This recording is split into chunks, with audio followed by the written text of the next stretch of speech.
Hi guys, welcome back. Today I'm going to talk a little bit about how you can make some good quality video, do your own YouTube channel. I'm on a real budget here. I've not got any fancy equipment. If you looked at my day in the life of, you'll see I'm recording in my garage. It's a very, very simple setup. But I wanted to go through the equipment I've got because one thing I have spent a bit of money on is camera equipment and mics and all that kind of stuff. And I came from the still photography world, so getting into videography was a little bit of a interesting thing for me, and it was a learning curve. And I figured, I would stick some stuff out there that might help some of you if you want to do anything like this, to get some of the equipment that I trust, that I know that works. I've been through a few bits and pieces, and the stuff I'm left with puts out some pretty good quality. I'm very happy with it anyway. So if you want to take a look, I'll put all links down below. If you need any of this equipment, I'll put some Amazon links in there. It's not the most expensive equipment you can buy by any means, but it's certainly not the cheapest either. I've tried to go for as good a quality as possible on what is a reasonable budget for, decent quality footage. We're talking about 4K, nice audio. I'll also go through a few tips and tricks on how to get your audio sounding really, really nice at a very, very little cost. And then I'll also discuss a bit of the video editing and how I kind of got into that. That might not be as accessible money-wise for some people. I did a couple of courses. They were about £350 each. I'll stick links down below for the people I did the course with. You can do them online or you can actually turn up in person. But they are well worth it. If you want to get into video editing, I strongly recommend learning a really, really good piece of video editing software. Try not to be tempted to kind of do one of these very easy to use video editors on your phone. They're not too bad for making shorts and stuff like that. But if you're cutting up a full-length video and you want it to look decent, it's kind of worth getting into Adobe Premiere Pro or one of those. So bear with me on this video. Some of the footage may not look and sound quite as good as it normally does, because obviously I'm going to have to show some of the equipment I actually use in my videos, and for that I've kind of used my phone and whatever else I've got to hand. The audio, in a couple of bits, the audio would normally sound really bad, but I've actually done this little trick with the audio where I've run it all through Adobe's free online enhanced audio. I'll put a link for that down below as well. It's completely free, and it basically uses AI to just polish up really rubbishy sounding audio and make it sound like it was coming from a studio. It is absolutely awesome. I totally recommend that. So in the bits where I'm saying the audio sounds bad, it would have sounded bad, but I've actually scrubbed all the audio through the Adobe app, and now it sounds absolutely brilliant. It all sounds the same, and it all sounds studio quality. Hope you enjoy it, guys. Thank you very much for watching, and here we go. What I'll do is I'll show you through the camera first, and then I'll swap over, get the decent quality video again, and we can go through the rest of the stuff.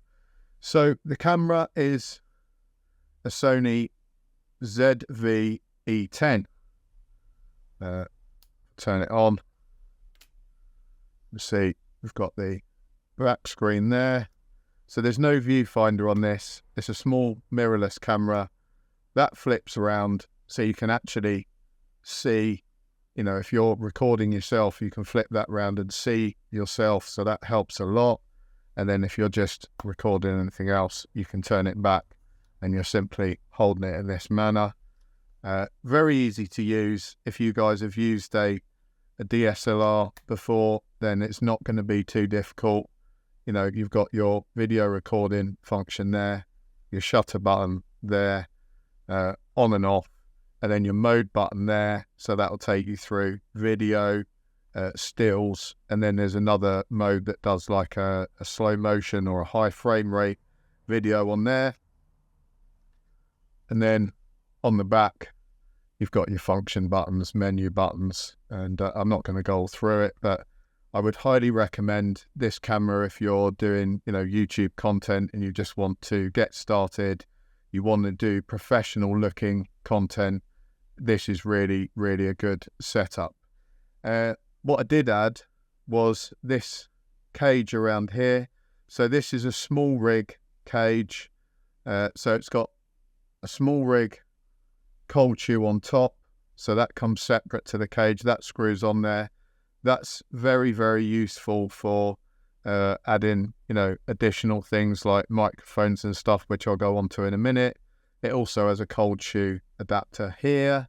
I think there's cold chew on the bottom, and it's got numerous screw points on there that you can attach all kinds of gadgetry to, handles, balancing things and what have you. I've got a Arca mount on the bottom of that, so I use that if I'm putting my camera on a gimbal, and I also use it to mount on and off all my tripods. I just keep the same one all the time, and it's got this little screw adapter there. So this is a DJI Arca mount for my Ronin SC gimbal, and if I keep that thing dialed in, all I do is slide it on until it hits the stop, and then I know I'm good and balanced on my gimbal as well. So really, really good camera body. I really recommend you put that small rig cage on it as well, because it comes with that nice big hand grip on there, and it just also protects it. If you were to drop this, the likelihood is you're going to damage your metal frame. If you were to drop the body without this metal frame on, then it's obviously going to wreck your body. Now, that I think I got for about £500. The cameras aren't cheap, you could pay easily over £1,000 for a decent digital camera these days. So I got that on a bargain. I think it was like a Black Friday deal or something, but you can also find other deals going around, and I highly, highly recommend this body. Then the lenses are the next most important thing. If any photographer tells you lenses aren't important, they're lying to you. If you want really good quality, you can see the quality of the footage I'm getting on this video is nothing near what I'm getting with these lenses, because I'm able to get really nice blur on the background when I make my normal videos. It's pin sharp, it's just high quality in comparison to this, which is going to look pretty soft. And in a minute, we'll cut over to that footage and you'll be able to compare the two. But these are Sigma lenses. So I bought a 16mm Sigma lens, which is this one.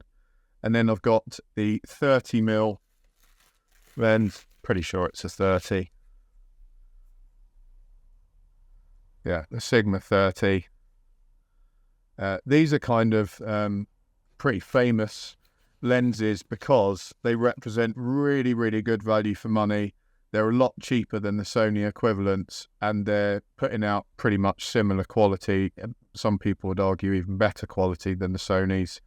I really like the Sony lenses. I would love them, but I just cannot afford, £600 for a lens. These, I think, cost about £350 each, so considerably cheaper, and they give great results.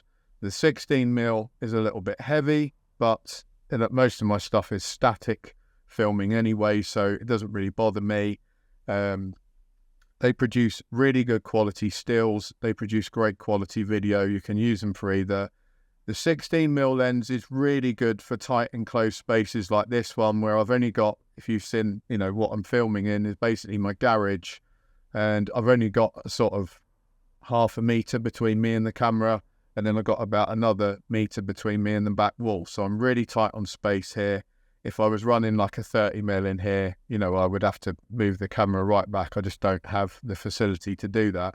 So the 16mm is great for that. It's also great if you're going around doing blogging and you're holding it out on a stick. You don't want a lens that's just going to be zoomed right into your face.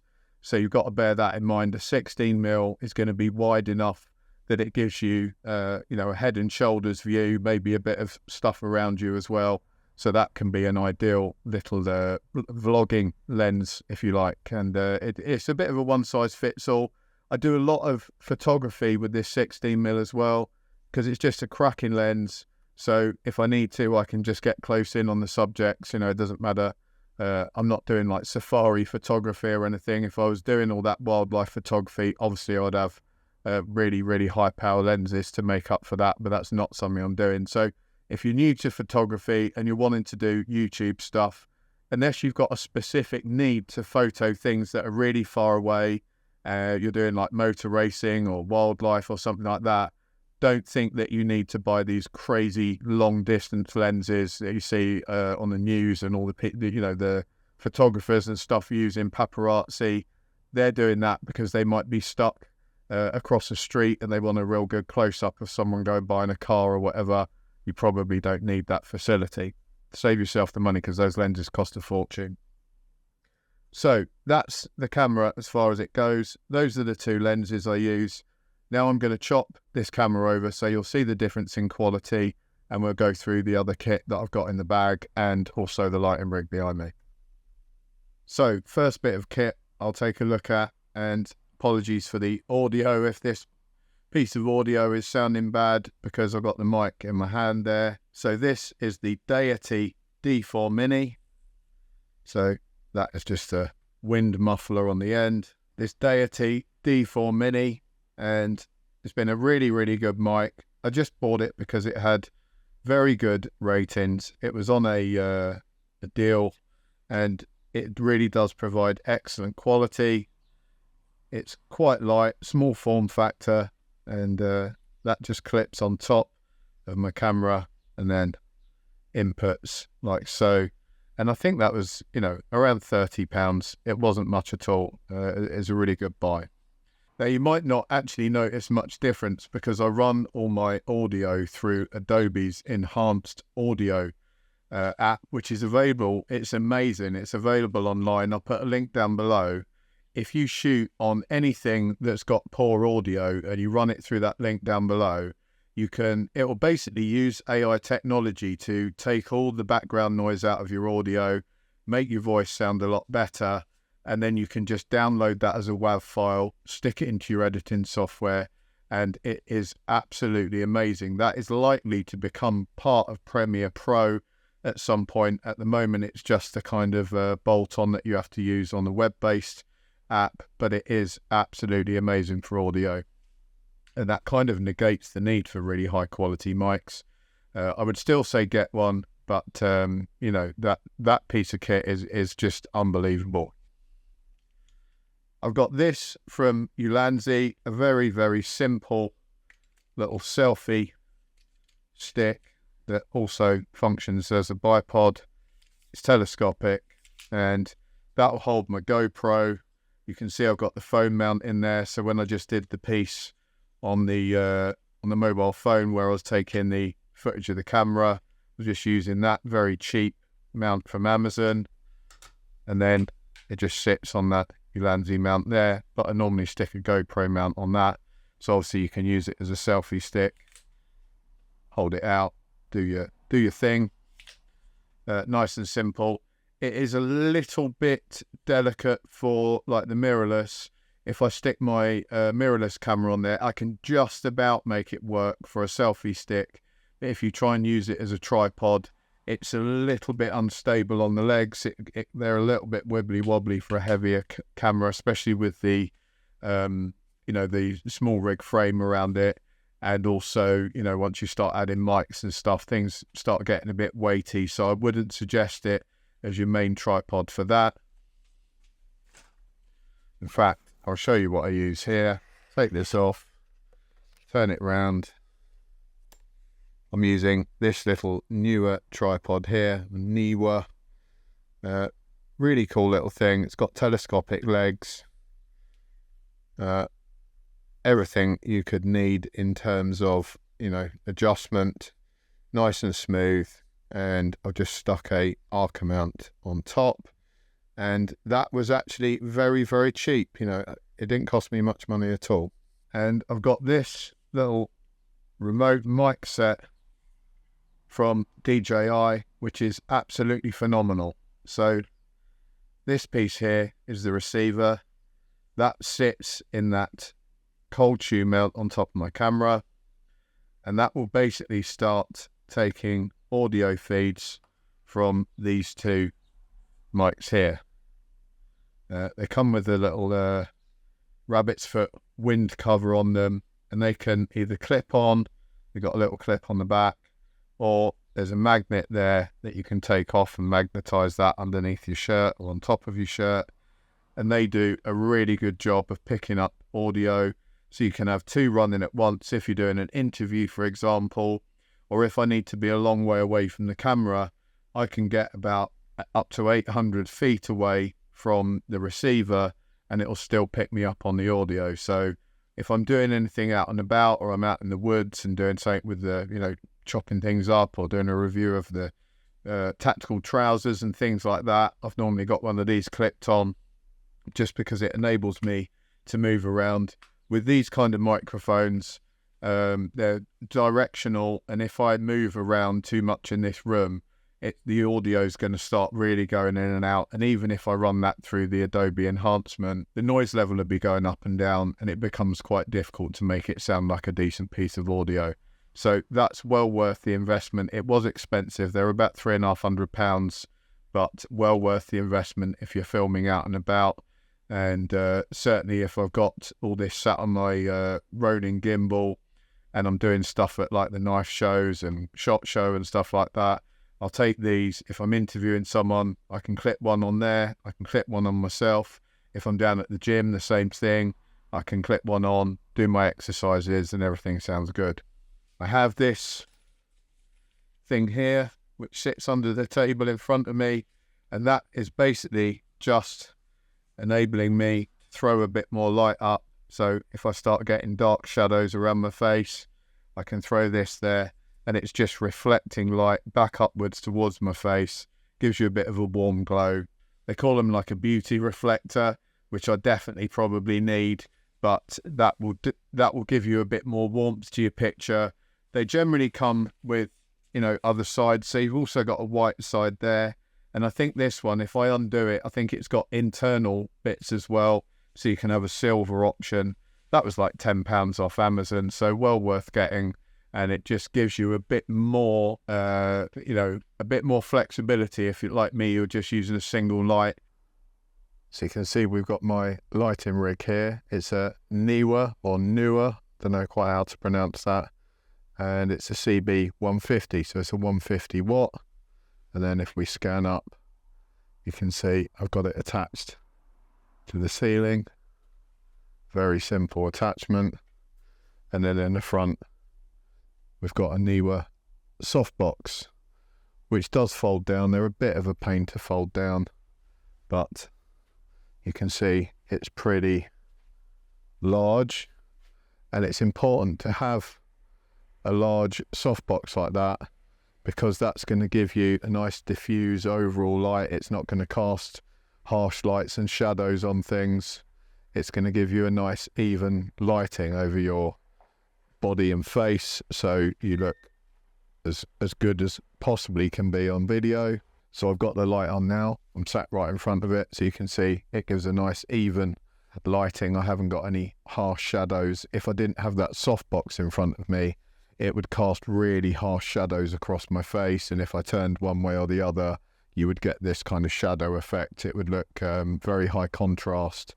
And that can look good if you want really moody video or moody pictures, like gritty sports pictures and stuff like that. You can actually utilize that kind of lighting for a very, very particular type of image. But if you're just shooting like a speaking head image like I'm doing now, and you just want a nice head and shoulders shot for standard video stuff, you really don't want that kind of grainy looking, high contrast stuff going on.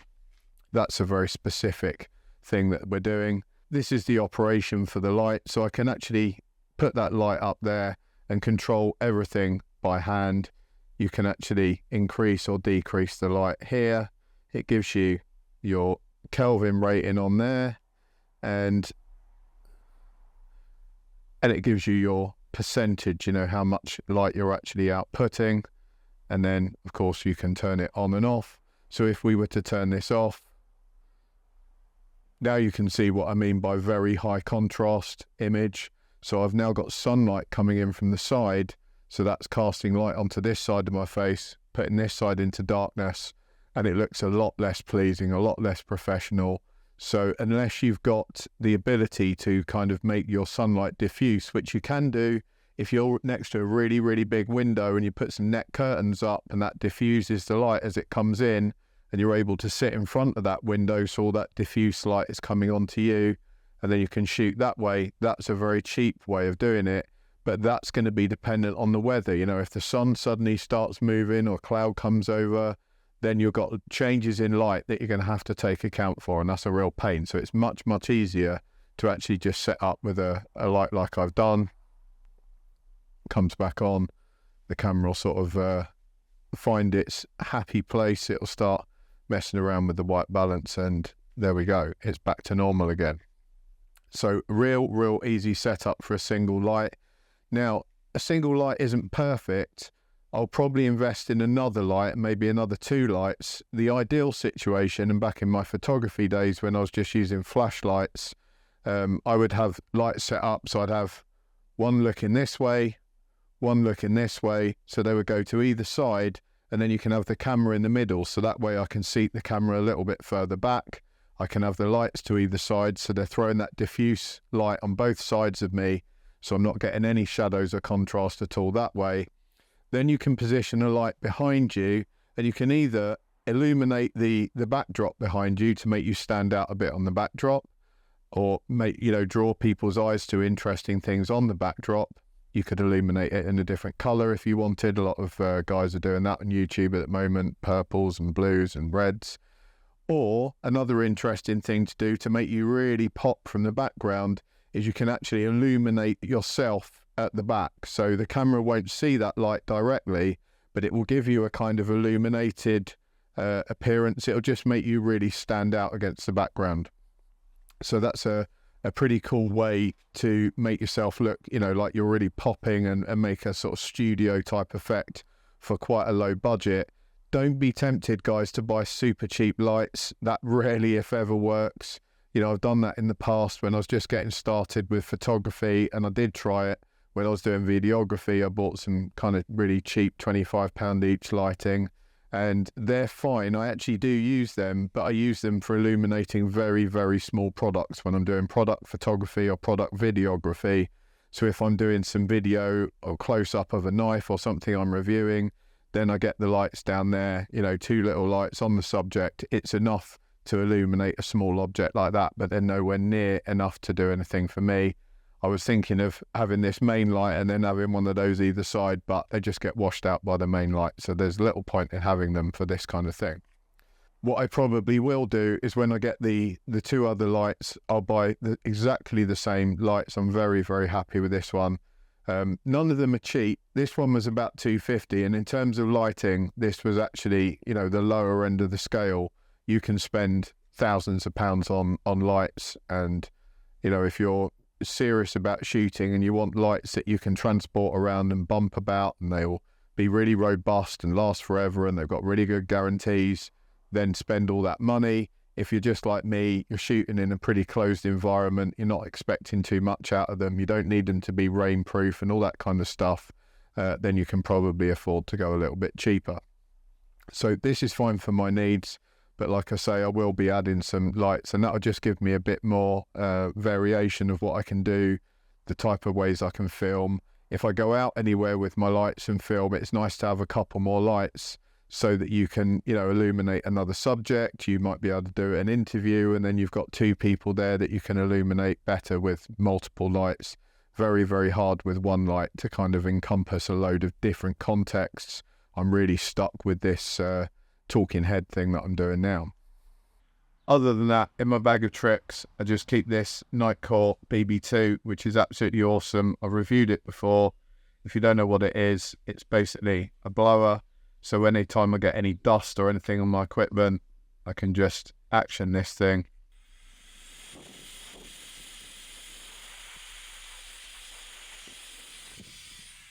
Blows it all off. Really cool little gadget. It gives a really, really good stream of air, almost as good as, you know, a can of compressed air would. So well worth having. USB chargeable, brilliant from Nightcore. And that, guys, is about it. Obviously, you need your accoutrements on top of that. So I've got like 4 batteries that run in this camera because you're going to need to change them around while you charge them. I've got you know, a GoPro sat in there, the Hero 8, which I sometimes use for some action shots. And I've got a couple of storage cards. I normally use 256 gig storage cards just because they're reasonably affordable. You know, if you go like to 1 terabyte or something, firstly, they're really expensive because the higher you go in, you know, storage capacity, the more you're going to pay. And secondly, if anything goes wrong with that card or you lose it, then that's a whole load to use. So I'd rather have multiple 256 variants than I would set 1 terabyte of storage. Also, I tend to buy hard drives, a 1 terabyte hard drive. They're pretty cheap. I don't buy the SSDs, I just buy normal hard drives so that all my footage that I take, once I've got it uploaded to YouTube, I just drag it onto the hard drive and leave it there so it comes off my computer. It's not clogging up all the space on my computer and slowing that up. And if anything ever happened to my channel, I've got a hard backup of all those files that I can just upload to my YouTube channel again, should I need to. So that's definitely worth remembering. But the point being, you know, for a fairly limited budget, I spent under £2,000 on all this, and I did that over a period of a year. You can definitely get yourself a setup if you're serious. There's obviously some investment involved. You know, if you want to make some serious footage and you want it to look good, you're going to have to make an investment. If you want to shoot on the phone, that's fine. You will really have to have some pretty cool stuff to say, or some really, really funny things going on, or really dramatic stuff going on, because obviously as your footage degrades and the quality of your audio degrades and stuff like that, you're going to be much more reliant on what you're actually putting out there. So it can be done. You know, if I had something that was absolutely groundbreaking and amazing to show people on YouTube, and it was kind of really, really interesting, it wouldn't really matter about the quality of the footage. But if you're doing reviews of products and stuff like that, there's plenty of other people doing what you're doing. And if you want to be competitive in that market, you're going to have some pretty smart looking video, some smart looking thumbnails, nice sounding audio, because otherwise it doesn't matter how funny you are. They're just going to click on someone else's first. They're going to look down at all the different reviews of that product that they're wanting to find out about, and they're going to click on the one that looks like the glossiest, most professional one first, aren't they? If they don't like that, then they'll go down to the next one, and so on and so on. But if you haven't bothered to kind of invest in the ability to make a good still photo for your thumbnail, and they click on your video and it plays and it's, you know, not good quality and it's wobbling all over the place and the lighting's all off, they might just stop right there and they don't even get to hear what you've got to say. So even if you're saying really amazing and funny stuff, they're never going to get far enough into the video to hear that. I'm by no means a big YouTuber, guys. My point is, you don't have to spend a fortune to do this. You don't have to be a photographic genius to do this. The hardest point from my perspective was learning about video editing, because my background is all in stills photography. So I did a course with a place called Docklands Media in the UK, and they do a really good Adobe Premiere Pro course, and it's absolutely amazing. I did the first 2 of those. I've still got 1 to go, but every time I do one, I learn a bit more. I'm able to do a bit more in terms of making some smooth, classy edits, and I think they've come a long way from where I first was, with all these sort of music in the background and funky like little intros and outros and all the stuff that you kind of think you should have on there. And I think as I've progressed, I've realised that actually it's about the quality of the footage and the smoothness of the edit, rather than having all these like dramatic things spliced in and transitions and whatever that at first you think, oh yeah, that looks cool. Getting these transitions where everything's like shifting across and it's going all blurry, and you get a bit carried away. But after a while, you realise the good edit is probably an edit that your viewers don't even notice. I hope that's been helpful. Thanks a lot for watching, guys. Like I say, this strays a little bit away from the normal content, but I hope it helps some people that are thinking of starting up a channel. You know, I get loads of comments from people about some of the things I'm talking about, and they obviously have got a lot to say on the matter. I would suggest to them, start up your own YouTube channel, and then you can talk about it to your heart's content, and you might even be able to monetize it. Take care. Have a great weekend. I'll catch you all next time.